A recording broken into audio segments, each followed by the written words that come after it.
नमस्कार। इस समय हम हैं प्रगति मैदान में, जहां चल रहा है वार्षिक पुस्तक मेला। और इस पुस्तक मेले में जिस पुस्तक की चर्चा आज हम करने वाले हैं वो है we and the world around. Doctor Manmohan Vaidya ji की पुस्तक है, जो राष्ट्रीय स्वयंसेवक संघ के सह सरकार्यवाह और यानी जॉइंट जनरल सेक्रेटरी हैं।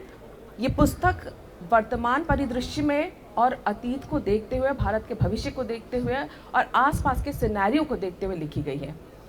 इस पुस्तक में क्या ऐसी प्रमुख बातें हैं, ये बताने के लिए हमारे साथ यहाँ पर उपस्थित हैं डॉक्टर मनमोहन वैद्य जी। डॉक्टर मनमोहन वैद्य जी, पांचजन्य में आपका बहुत बहुत स्वागत है। सबसे पहले तो हम इस पुस्तक के टाइटल के बारे में बात करेंगे, we and the world around. इसमें वी, हु आर वी? यह बहुत अच्छा प्रश्न है, क्योंकि शीर्षक बहुत सार्थक है। वी मतलब भारत, जिसकी एक विशेष यूनिक जीवन दृष्टि है, वे ऑफ लाइफ है। उसका यूनिकनेस इसमें कि it is based in spirituality, अध्यात्म आधारित है। इसलिए यह जीवन दृष्टि एकात्म है, सर्वांगीण है, होलिस्टिक है, इंटीग्रल है। It sees the entire creation connected. इसलिए वसुधैव कुटुंबकम का भाव सहज इसमें आता है। और भारत ने अपने दीर्घ जीवन में इस जीवन दृष्टि का परिचय दिया है। जैसे जॉन्गस मेडिसन ने अपने पुस्तक में लिखा, ईस्वी सन 1 से 1500 तक भारत का वर्ल्ड ट्रेड में शेयर हाईएस्ट था, 30% से अधिक था, जबकि अमेरिका यूरोप मिलाकर उनका 2% से कम था। हमारे लोग व्यापार करने दुनिया भर में गए, लेकिन हमने वहाँ कॉलोनी स्थापित नहीं की, वहाँ के लोगों को कन्वर्ट नहीं किया, वहाँ के रिसोर्सेस को लूटा नहीं, प्लंडर नहीं किया, गुलाम बनाकर उनका व्यापार नहीं किया, जो अरबों ने, यूरोपियन लोगों ने किया है। ये भारत का चरित्र रहा है पहले से, क्योंकि हमने दूसरों को दूसरा माना ही नहीं। यानी ये भारत के बाहर का विचार है, सेमेटिक थॉट, उसमें एक अदराइजेशन की कंसेप्ट है, वी एंड अदर्स। तो इस किताब को मानने वाले या इस भगवान को मानने वाले हम हैं, बाकी अदर्स हैं। और भारत के विचार में अदराइजेशन है ही नहीं, सब एक है। इसलिए हमारे यहाँ सर्वे भवन्तु सुखिनः सर्वे सन्तु निरामयाः, यही प्रार्थना है। सभी मंदिरों में आरती के पश्चात प्राणियों में सद्भाव, विश्व का कल्याण हो। तो इस भगवान को मानने वाले का कल्याण, ऐसा कभी नहीं कहा है, सभी का कल्याण हो कहा है। तो ये भारत की विशेषता रही है। अभी रिसेंटली कोरोना का जो पैंडेमिक संकट आया था, दुनिया भर में था। भारत के सिवाय दुनिया में सभी देशों में केवल state machinery was active to serve and save people. परंतु भारत ऐसा एकमात्र देश है जहाँ पर स्टेट मशीनरी, स्टेट एम्प्लॉयज़ ने, गवर्नमेंट कर्मचारियों ने जी जान से सेवा की है, मेहनत की है, बात सही है। लेकिन उनके साथ लाखों की संख्या में समाज के लोग बाहर निकले थे सहायता करने के लिए। और पूर्व या धरती कंप, बाढ़ के बाद जाकर सेवा करना अलग है।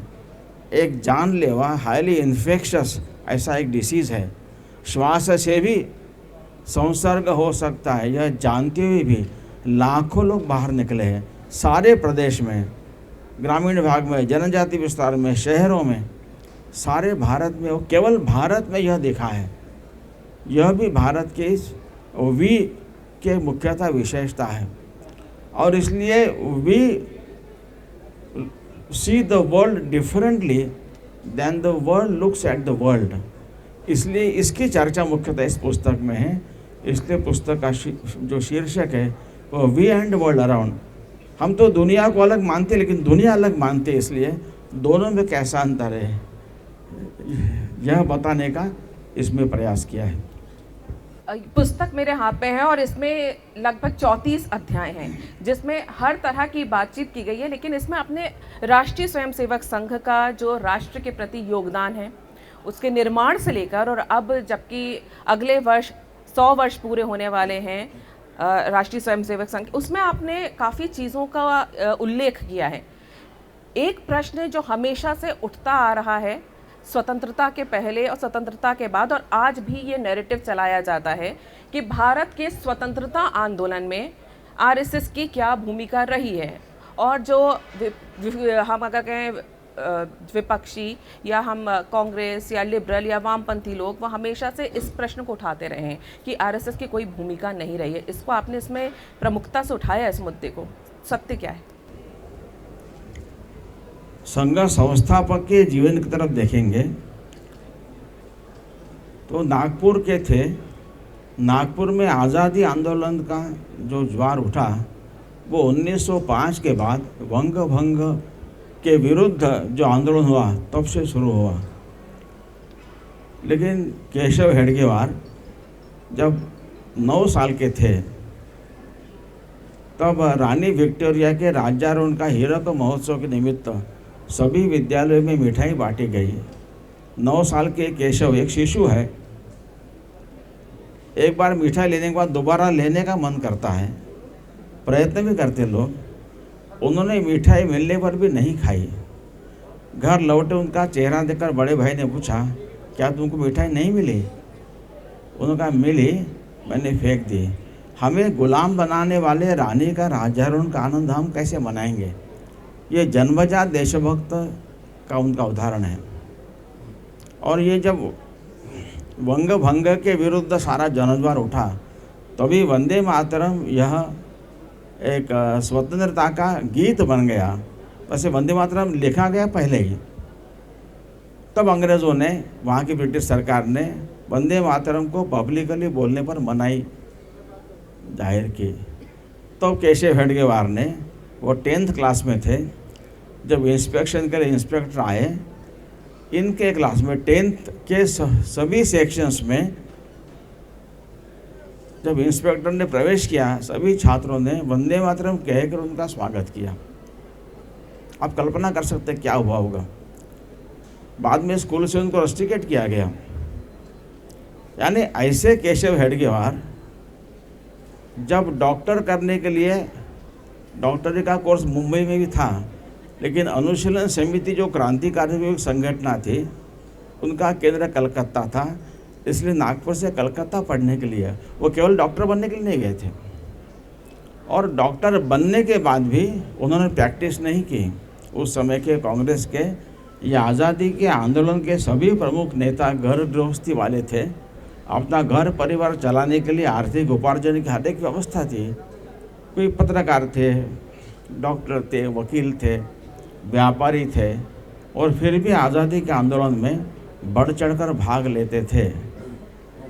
डॉक्टर हेडगेवार भी ऐसे ही करते तो कुछ अलग नहीं था, लेकिन उनके मन में आज़ादी की इतनी तीव्रता, अर्जेंसी थी, जब तक देश गुलाम है तब तक मुझे मेरा व्यक्तिगत जीवन जीने का अधिकार नहीं है। इसलिए न मैं प्रैक्टिस करूँगा, न धन कमाऊँगा, न शादी करूँगा। और आज़ादी के जितने प्रवाह उस समय प्रचलित थे, क्रांतिकारी आंदोलन से लेकर तो कांग्रेस के आंदोलन तक, सभी में सक्रिय सहभाग उनका था। 1920 के नागपुर के कांग्रेस अधिवेशन की सारी व्यवस्था की जिम्मेदारी उन पर थी। इसलिए संघ की स्थापना ही देश को स्वतंत्र करने के लिए ऐसी प्रतिज्ञा होती थी। इसलिए संघ ने भाग नहीं लिया, ऐसा हो ही नहीं सकता। परंतु पता नहीं अपने यहाँ जिनके विचार भारत के विचारों की जड़ों से जुड़े नहीं है, ऐसे लोग सारा क्रेडिट खुद लेना और क्या किसी को नहीं देना, ये विचार ही भारतीय नहीं है। तुम्हारी परंपरा में तो गिलहरी के भी कंट्रीब्यूशन का सम्मान किया गया है। क्या क्या इतना बड़ा सेतु बना है, वो गिलहरी का क्या होगा कंट्रीब्यूशन, उसका सम्मान किया है। तो भारत की परंपरा यह है, और करना है तो भगवान के लिए करना है, उसमें मैं नहीं होता है। शिवाजी महाराज ने इतने पुरुषार्थ से, पराक्रम से हिंदवी स्वराज्य की स्थापना की, उसका श्रेय खुद नहीं लिया। उन्होंने कहा, हे राज्य भावे, ये तो श्री की इच्छा है, ये तो माता भवानी की इच्छा है, मैं केवल कर रहा हूँ। ये भारत की परंपरा। महाराणा प्रताप भी तो एकलिंग जी का राज्य की बात करते थे, वे स्वयं की बात नहीं करते थे। इसलिए क्रेडिट केवल अपने ऊपर ले लेना, ये विचार ही वास्तव में नॉन भारतीय है। तो जिनके मन बुद्धि जो अभारतीय विचारों में पली है, उनको ऐसा लगना स्वाभाविक है।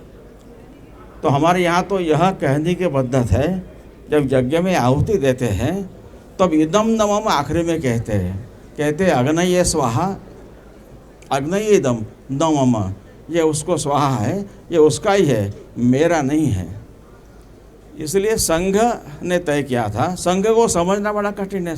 डॉक्टर हेडगेवार जी ने कहा संघ समाज में एक संस्था संगठन नहीं है, संपूर्ण समाज का संगठन है। तो स्वयंसेवकों ने हर राष्ट्रीय कार्य में बढ़ चढ़कर भाग लिया है। श्रेय नहीं लिया, संघ ने नहीं किया, संघ ने कहा समाज ने किया।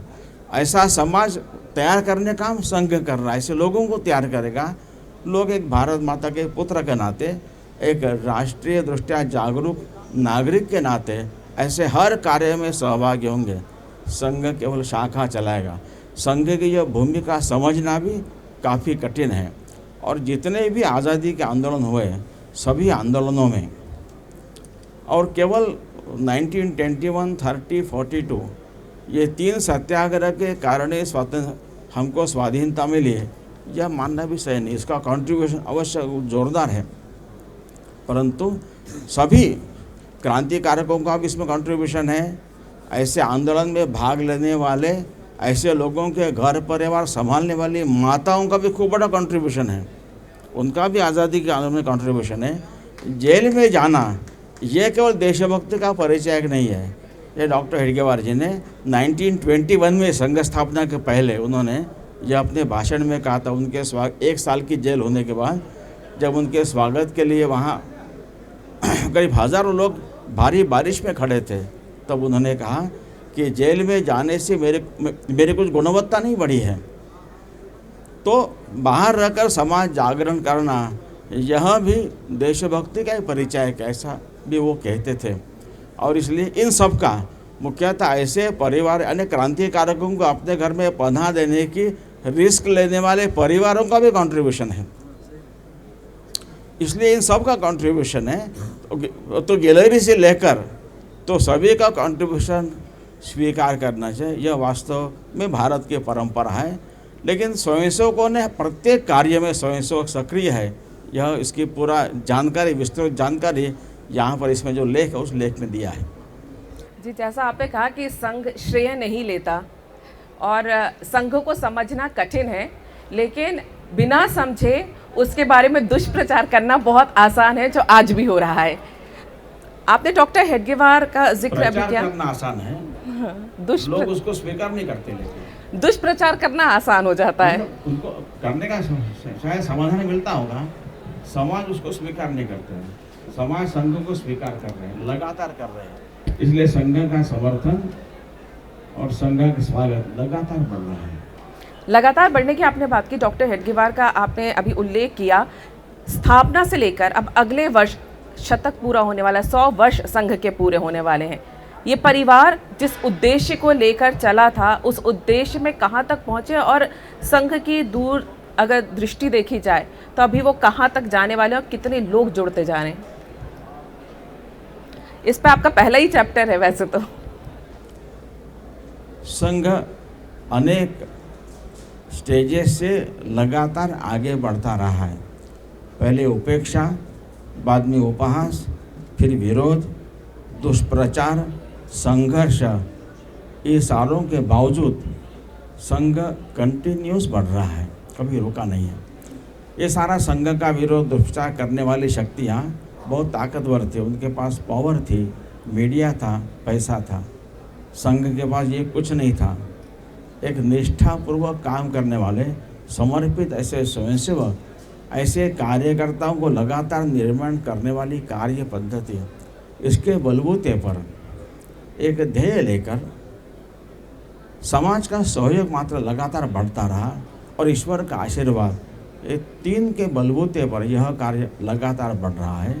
और संघ अब धीरे धीरे समाज को इस तरह से तैयार कर रहा है कि समाज के लिए आवश्यक जो जो करणीय बातें हैं वो समाज उसकी पहल करेगा और अब होगा।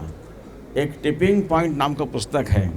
कुछ प्रक्रियाएं खूब स्लो चलती है and when they reach a tipping point अचानक उसकी स्पीड बढ़ती है। तो ये टिपिंग पॉइंट अब नज़दीक आ रहा है, ऐसा ध्यान में आ रहा है।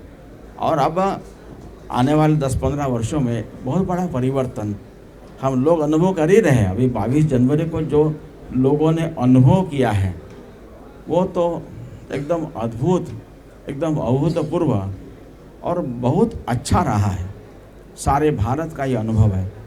ये अनेक वर्षों के परिश्रम के परिणाम स्वरूप है। ये बहुत आश्वासक है मुख्यतः।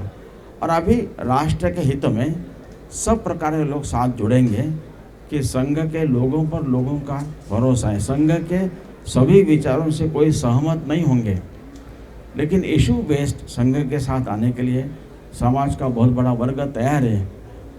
तो हमारा ये अनुभव है। और समाज के पहल से राष्ट्र जीवन में होने वाला प्रत्येक कार्य शीघ्र ही पूर्ण होगा और भारत फिर से जो भारत की स्थिति जो विश्व गुरु की थी उस स्थिति में शीघ्र ही पहुंचेगा। ऐसा वातावरण समाज में दिख रहा है। दुनिया भी ऐसे भारत को देख रही है। इसी भारत को दुनिया सदियों से जानती थी। ऐसा भारत अपने आप को क्यों नकार रहा है, ऐसा प्रश्न उनके मन में था। The world also wants this Bharat to come out as a strong country. ऐसा हो रहा है। आपने कहा कि संघ को जो लोग सब, मुझे पता है समय आपकी फ्लाइट का भी हो रहा है, पर हम जल्दी से इस चर्चा को आगे बढ़ाते हैं। आपने कहा संघ से लोग जब जुड़ते हैं संघ को समझते हैं, लेकिन जो असहमत होते हैं कई बार वो भी संघ में आते हैं। ऐसे प्रणब मुखर्जी आए थे 2018 में, संघ मुख्यालय आए थे। तो जो दूसरा उदारवादी समूह था या कांग्रेस पार्टी थी, काफ़ी विवाद उस पर खड़ा किया गया था। उनके संघ मुख्यालय आने को आप किस तरह से देखते हैं? और आपने पूरे 2 अध्याय लिखे हैं इसके ऊपर। संस्कृत में बदल तो व्याघात कहते हैं, ठीक है, तो विरोधवासी। इसलिए यहाँ अपने आप को लिबरल कहने वाले लोग, तो उनको लिबरल कहना कि नहीं कहना, तो ऐसा उनका चरित्र अब तक रहा है। They have been highly illiberal actually. ये अनुभव उनका रहा है। हाँ, तो इसलिए अब लिबरल है तो चर्चा होनी चाहिए। चर्चा होने के लिए इकट्ठा आना पड़ेगा, एक दूसरे के विचारों को समझना पड़ेगा। समझ रहे मतलब हम ज्वाइन नहीं कर रहे हैं, ठीक है ना।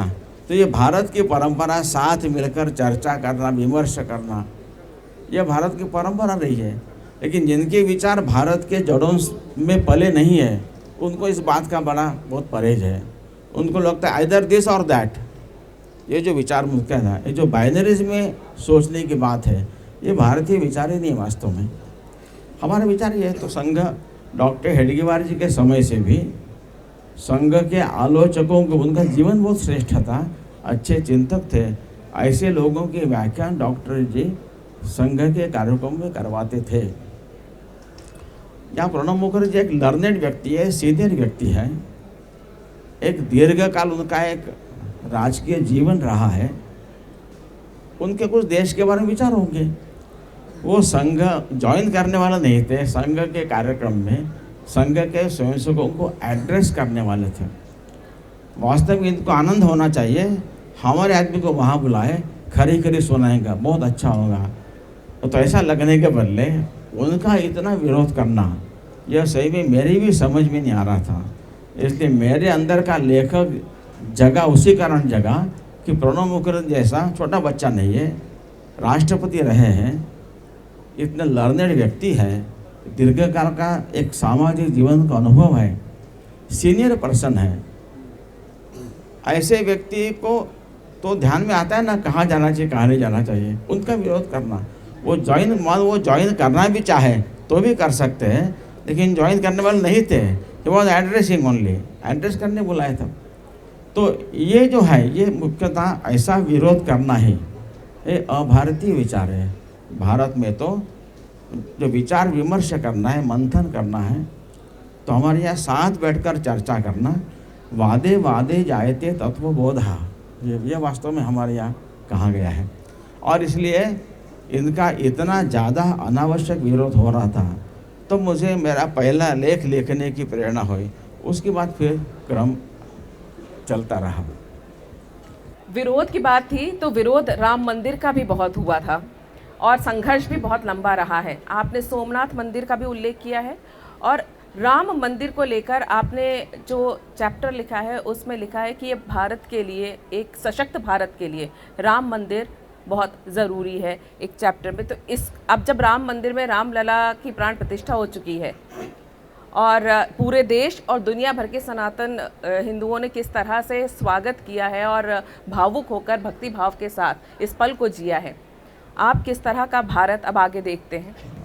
राम जी को कैसे देखना चाहिए, कोई भगवान माने न माने, परंतु समाजवादी चिंतक विचारक राममनोहर लोहिया जी का एक लेख है रामकृष्ण शिव नाम से।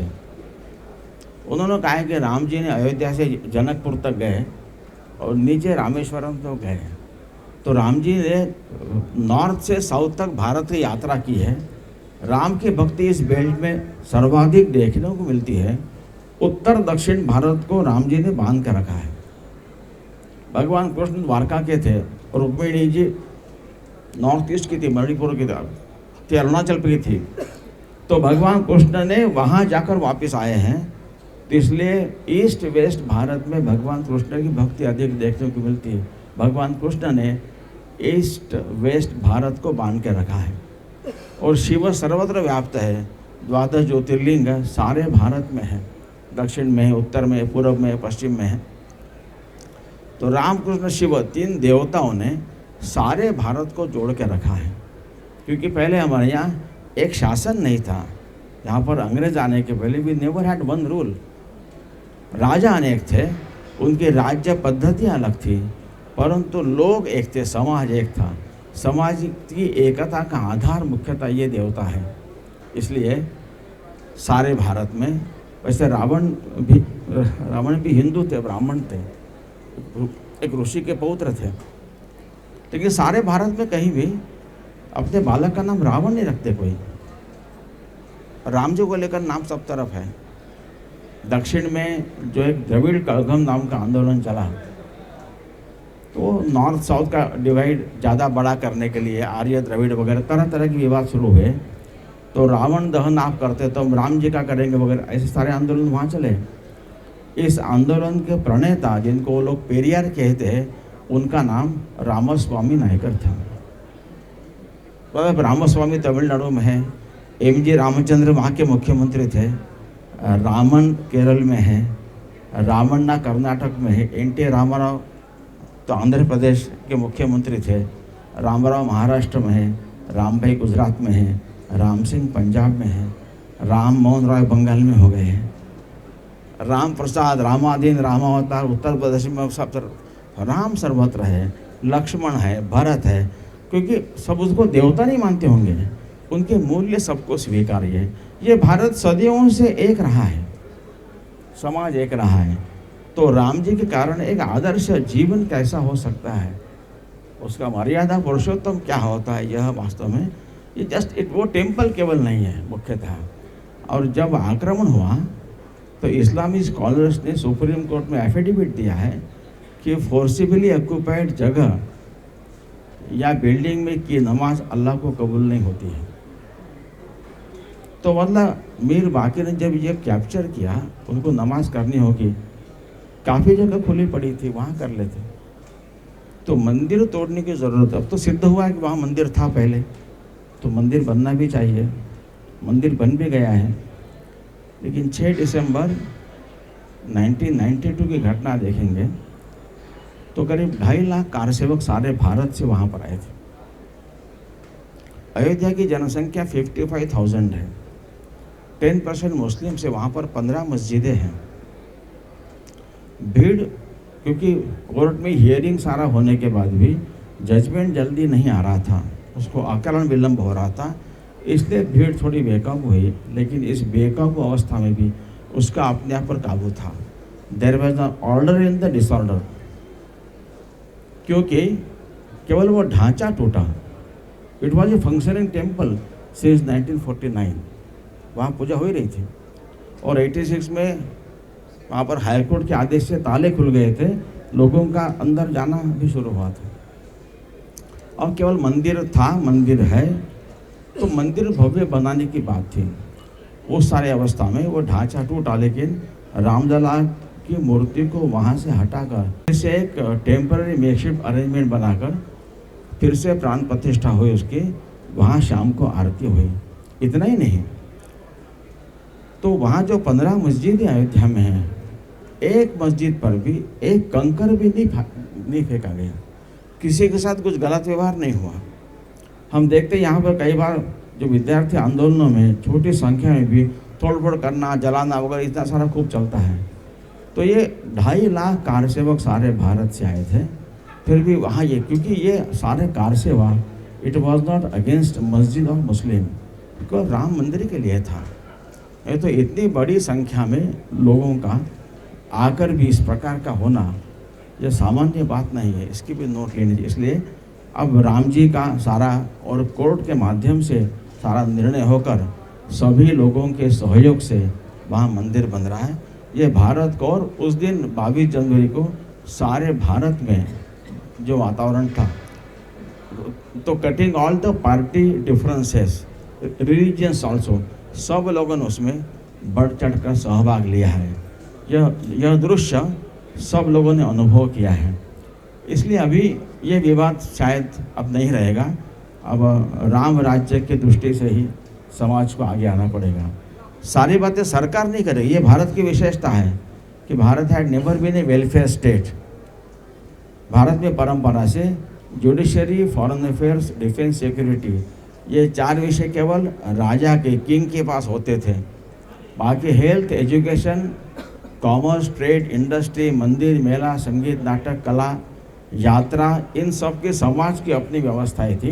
ये भारत की परंपरा रही है। जैसे एक खंभे पर खड़ा तंबू है, वह खंभा टूटता है, तंबू धराशायी होता है।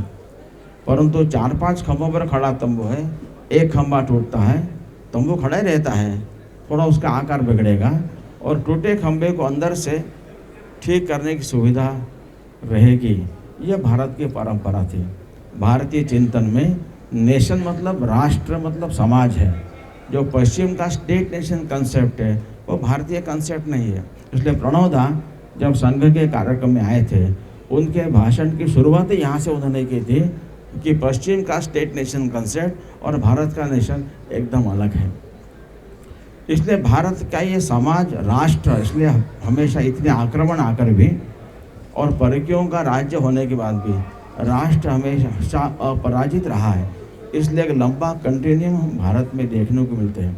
इसलिए एक गीत में कहा है कि केवल सत्ता से मत करना परिवर्तन की आस, जागरूक जनता के केंद्रों से होगा हमारा समाज। तो समाज का इनिशिएटिव ज़्यादा बढ़ेगा, सरकार उसमें सहायक बनेगी अवश्य। अनेक सरकार को अच्छी स्कीम्स है, उस स्कीम का उपयोग समाज ने अपने पहल से जो करना चाहिए, तो भारत का जो डेवलपमेंट, विकास होना है वो होगा। इसलिए समाज अब तैयार हो रहा है, समाज इनिशिएटिव लेगा। मुख्यतः अब मंदिर स्थापना हो गई है, इसलिए दैनिक भास्कर का जो शीर्षक था उस दिन का 22 जनवरी का, वो मुझे बहुत सार्थक लगा। उन्होंने जो लिखा है, पूरे 8 कॉलम के उनकी जो बैनर लाइन है, भारत के प्राण की प्रतिष्ठा, ऐसा उन्होंने लिखा है। ये वास्तव में सही है। आप से अब अंतिम प्रश्न यही है कि आपने बताया राम और कृष्ण ने कैसे पूरे भारत को एक किया है। बात जब भारत एक होने की आती है तो फिर अखंड भारत की भी आती है। तो अखंड भारत से क्या तात्पर्य है? अखंड भारत ये जियोपॉलिटिकल कंसेप्ट नहीं है। भारत आक्रमण करेगा, सारे समाज को अपने पास जोड़ लेगा, एक शासन रहेगा, ऐसा पहले भी नहीं था। तो राजा अनेक थे, तो पीपल वेर कनेक्टेड। और भारत आज भी जो भारत के पड़ोसी देश जो भारत का हिस्सा थे, यानी कितना हिस्सा थे, तो स्वामी विवेकानंद जब अमेरिका गए जब 1893 में, तो 4 साल के बाद 1897 में भारत वापस आए, शिप में आए। तो भारत की धरती देख कर ही उनके मन में ऐसे भाव पड़े जैसे किसी बालक को कई कई महीनों के बाद माँ के दर्शन होते हैं। जैसे उन्होंने ज़मीन पर पैर रखा वही साष्टांग दंडवत कर दिया। वो ज़मीन कहाँ की थी? वो कोलंबो की थी। मतलब श्रीलंका भारत का भाग था, राजा अलग थे। मतलब तो पीपल आज स्टिल, तो आज भी तो भारत अगर एक मजबूत देश खड़ा होगा और भारत के साथ रहने में सुरक्षा है, प्रॉस्पेरिटी है, हार्मनी है, पीस है, यह अगर ऐसा भारत खड़ा होगा, ये सब देश अलग अलग राज्य होने के बाद भी पीपल कैन बी यूनाइटेड जैसा पहले था। और अभी कई देशों में उन्होंने, जैसे नेपाल भारत में अब वीसा वगैरह की झंझट नहीं रही है। पीपल आर वन, 2 स्टेट्स हैं, 2 अलग देश है। ऐसे बाकी देशों में भी धीरे धीरे शुरुआत हो रही है। तो ऐसा होगा, जैसे कैरिबियन कंट्रीज़ में मैं गया था, वो 5 देश हैं, 2 देश ज़मीन से जुड़े हैं, बाकी तो आइलैंड्स हैं। उनकी वेस्ट इंडीज नाम की क्रिकेट टीम एक है, उनकी यूनिवर्सिटी एक है, बाकी उनकी देश अलग है, करेंसी अलग है, उनकी मिलिट्री अलग है, उनके लोग ओलंपिक्स में अलग अलग जाते हैं, लेकिन दे शेयर द सेम हिस्ट्री। सब लोग ये भारत से, उनको बिहार वगैरह साइड से वहाँ पर खेतों में मजदूरी करने ले जाया गया था। तो इसलिए उन सब में आपस में कम्युनिटी ऐसी है, उनको कैरिकॉम कम्युनिटी कहते हैं, उनको कैरिबियन कंट्रीज़ कहते हैं। तो एक दूसरे के देश में जाने के लिए, वहाँ पर यूनिवर्सिटी में पढ़ने के लिए जा भी सकते हैं, और जाने के लिए वीज़ा की ज़रूरत नहीं है। मैं जब सूरीनाम से गयाना गया था, तब गयाना के जो पासपोर्ट होल्डर उनके लिए अलग लेन थी, बाकी 4 देशों के लिए अलग लेन थी, और अन्य देशों के लिए अलग लेन थी। तो अलग अलग स्टेट्स होने के बाद भी as a people we can still come together, unite and work for together progress. तो अखंड भारत कल्पना ऐसी है कि ये जियो पॉलिटिकल कंसेप्ट नहीं है, तो जियो कल्चरल है। इसके लिए भारत को अपना रोल अच्छी तरह से प्ले करना पड़ेगा। और 2014 के बाद जो चुनाव के रिजल्ट आए, उसमें ये मेजर शिफ्ट हमारे ध्यान में आता है। 2014 के बाद प्रधानमंत्री जी के पहले शपथ ग्रहण समारंभ में सभी पड़ोसी देशों के प्रमुख उपस्थित थे। ऐसा पहली बार हुआ था। इसके पीछे एक निश्चित थॉट है। तो धीरे धीरे भारत ऐसा खड़ा होगा, हम सब आपस में जो एक ही थे, हमारे मजहब अलग अलग होंगे, हमारे राज्य व्यवस्था अलग होगी, बट पीपल, हम समाज के नाते हम आज भी एक हैं। ऐसे खूब सॉफ्ट लिंक्स हमारे जो आपस में हैं, उसको स्ट्रेंथन करेंगे, तो अलग अलग राज्य, अलग अलग मजहब होने के बाद भी as a people we can still come together. बिल्कुल, समय की थोड़ी कमी है, इसलिए इस चर्चा को हम यहीं विराम देंगे, क्योंकि अगर हम सारे चैप्टर के बारे में बात करने लग जाएं, बहुत ही दिलचस्प ये पुस्तक है, और इसका हिंदी अनुवाद भी जल्द ही आने वाला है, अनेक संभावना है जल्द ही जी। तो इसके लिए आपको एक बार बहुत बहुत बधाई और धन्यवाद, आपने इतना समय निकाला। और इस पुस्तक को विशेष तौर से युवाओं को ज़रूर पढ़ना चाहिए, ताकि जो वर्तमान भारत है, भारत का जो इतिहास है और भारत का भविष्य कैसा होगा, उसे समझना है तो इसे ज़रूर पढ़ें। वी यानी भारतीय, वी यानी हम भारतीय संस्कृति के लोग, और हमें कैसे दुनिया देखती है और सत्य क्या है, ये सब जवाब इसके अंदर मिलेंगे। बहुत बहुत धन्यवाद। धन्यवाद।